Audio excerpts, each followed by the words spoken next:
Hi everyone, I hope you guys are all okay. Sorry it's taken me a couple of weeks to get back to you with this review. Just that as you will have seen last week, my sister was over for the weekend and we filmed a few videos, but my camera was being really funny, and then I came down with an absolute horrible cold. I've still got it a little bit, but yeah, because of that I just haven't been able to do any readings. That my sinuses went absolutely crazy and it was so painful. But anyway, enough about my cold. But that's just to explain the delay. As you know, I have been reading Mansfield Park by Jane Austen. It's one of the Jane Austen books that I've never read before. I'd only read Sense and Sensibility, Pride and Prejudice, and Emma before that. But I've read them like 10 odd years ago, or maybe even more than that.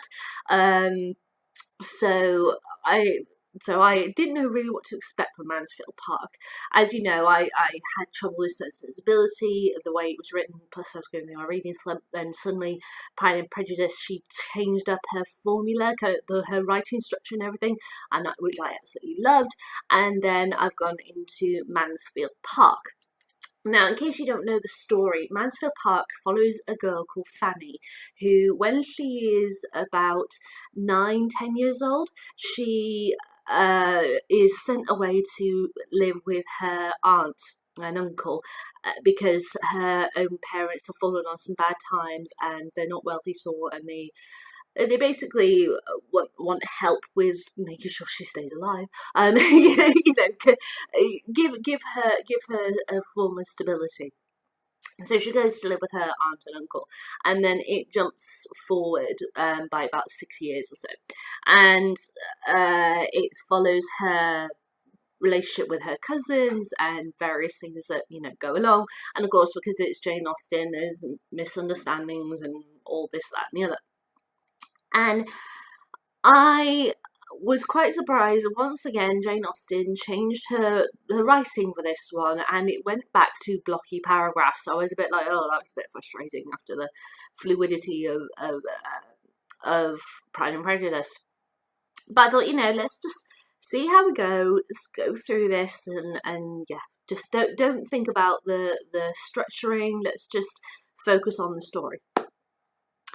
And I found it completely and utterly boring. It was just so uncomfortable to read. Right, just to give you some perspective, I've always liked Jane Austen stories. I really like various adaptations, but I think Mansfield Park, even before I started reading it, I was thinking about how I feel about, put them in best to worst. And Mansfield Park always, whenever I thought about it, because I was thinking about adaptation-wise and thinking about stories and characters and Mansfield Park always came out at the bottom. And it's not a bad story. I just want to make that clear. It's just, compared to the others, it's just a bit blah. It's bland, it's beige in comparison to other stories. But I didn't think about that when I was reading. I was just like, it's an absolutely brand new read for me. I've never read it before. Let's just see how we go. And I was just bored out of my mind. And it's such a shame because, if you think about it, it's, as a story, it's not that great. I mean, it has its moments, but it's just very much a story about this girl who's trying to find a way in the world, and the stuff about her poor status compared to her family who she lives with, her aunt and uncle and such, and her moving into society when she doesn't understand society because she's never been involved with it. But it doesn't help, I think, with this one that she stays at Mansfield Park. Everything happens at Mansfield Park, apart from one bit when she goes to see her family. But unlike, say, Northanger Abbey, where you have the same thing about a girl who's very young, who doesn't understand society, but she goes out to society. She goes to Bath. She goes to these various places, so she's got no choice but to blend in, to really infuse herself in it. But in in Mansfield Park, it's kind of society comes to her, and it's not good society. The characters are just like, ooh, look at her dress, da da da da da, as if like very catty, but it's cattiness where they're the guests in the house, so you kind of, it's not like a party where you can go, oh, look at her dress, and then wander off to another room and have a conversation with somebody else. They are constantly surrounding each other, and it just feels so awkward. And I just, oh god, it was quite painful. It was painful. The only character who I can honest to God say that I really liked, and I felt this way about this character even, just from adaptations and stuff that went from the story that I knew before reading the book, sorry, is Tom, the rebellious brother, who very much, who's into gambling and drinking and such, and when he has his kind of epiphany about life and stuff,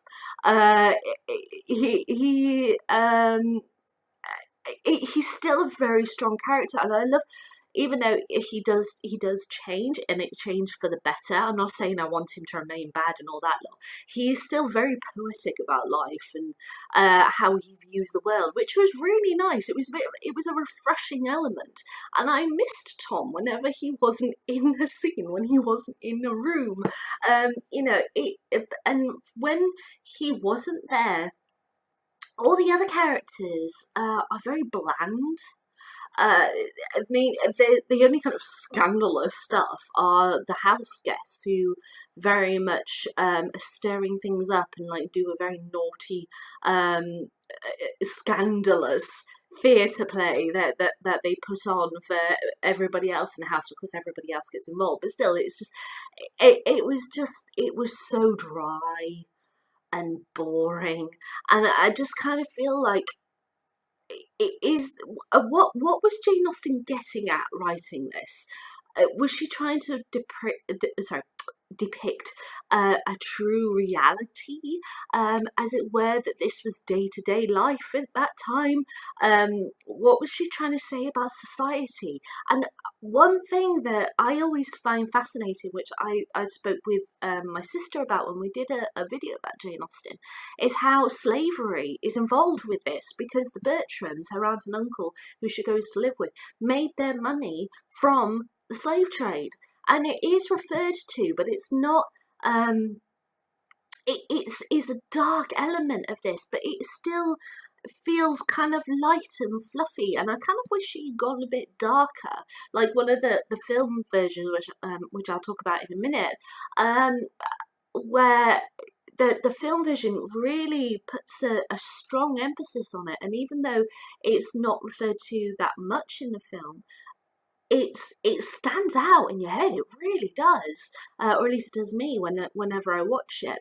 I just kind of feel like she was trying to express something about slavery in this, but it didn't have that bang effect that I wanted it to have, or that I thought that maybe she was trying to convey. But again, if you think about it, society was very different back then than our time, so it could well be that this very soft approach that she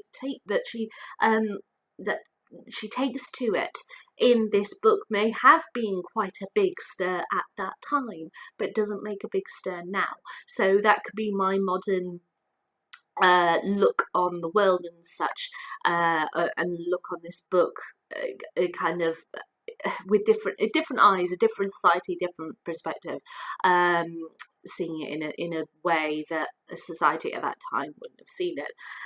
I wasn't that impressed with Fanny. I mean, yeah, she's a nice, sweet girl who doesn't understand the world and is very shy and quiet, and that's really it.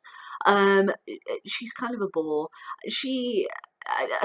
But well, that's really bad, I suppose, calling her a bore, but it just kind of feels like, it's like, okay, Fanny's there, and that's it. When her brother, comes to visit and such, it's really not. You see this sprightliness come back into her, and her brother, who's grown up, he's a sailor now. He's joined the Navy and everything, and it's really lovely to see her family in when he comes to visit. But it just, felt really awkward the rest of the time, and stale and dull. And I was really happy when I finished it. I feel it feels very strange because I really like Jane Austen and I like the story, but it's just so dry in the writing. I just, yeah, I don't think I'd ever read it again. I really don't. I just, yeah, it was just weird and awkward and just no from me, no. There's still there's still Northanger Abbey and Persuasion, which I haven't read. Which I'm really looking forward to reading. Those two, especially two of the stories that I really like. So I'm really looking forward to reading them for the first time. But yeah, Mansfield Park, I'm not that fussed about. Sorry. And I don't know if it's because of the status of Jane Austen that I wanted it to be great. I wanted to really enjoy it. But you know, with every author, there's gonna be books where or stories that they write and you're just not going to get along with. It would be very weird if you absolutely loved everything that an author writes. But saying that, I absolutely adore J.K. Rowling and I've loved everything that she's written. But you know, there's always bound to be one book or one story or something that just doesn't quite hit the mark for you out of an author that you absolutely love. And for me, Mansfield Park was it for Jane Austen. It just didn't float my boat at all. So when it comes to adaptations, the film adaptation that I was talking about, where the slavery aspect is extremely dark and is involved in it, is the Johnny Lee Miller version of Mansfield Park, back from, I think it was the late 90s. And it's an absolutely fabulous version. And as I said, it follows a very, well, it's a lot darker. And it follows the slavery stuff very interestingly. And there's a point where Fanny finds a book of drawings of these slaves being beaten and in shackles and such. And it's a really powerful moment to know that this is in Mansfield Park. It's the underlining darkness of it, and it's what built the house, which is so true because the merchants got their money from the slave trade, which meant that they were able to build the house, you know. So it's absolutely brilliant. It has those kind of dark aspects to it, and it's just something, and she's just going through a book and reads it, and it has that silence has such power to it as she's going through the book. It also has, I think, what is the only sex scene in a Jane Austen adaptation, and again, it's a very powerful moment to let you understand this part of the story, these two people's hooking up. Obviously, that's not referred to in the book, but it's a really good way to, you know, make it clear what's going on with this situation of how you perceive something to be real, but it wasn't real, you know, and of course, I like the fact that it did that because, true to life, people at that time had sex and they hooked up with each other. And, you know, just as we are in society now, people were in society back then. So it wasn't just a case of, oh, you only, you know, touched men when you danced with them at balls, and you kept back and you didn't kiss until your wedding day, that kind of stuff. That wasn't the case. So to have that in a Jane Austen adaptation, have it, you know, slapped in your face to let you understand a certain aspect of her story, I absolutely love that. So I totally recommend this film version of Mansfield Park, and Johnny Lee Miller I think is awesome in it. The other adaptation that I like is the Billy Piper version that came out, I don't know, maybe about 10 years ago now. ITV did this season of Jane Austen adaptations, and he did Mansfield Park, Persuasion, and Northanger Abbey, and Billy Piper played Fanny in the Mansfield Park one. Now this isn't as good of an adaptation, but it captures the story. It's light, it's fluffy. This is kind of a Sunday afternoon, or when I'm feeling sick, I'll watch kind of feel to it.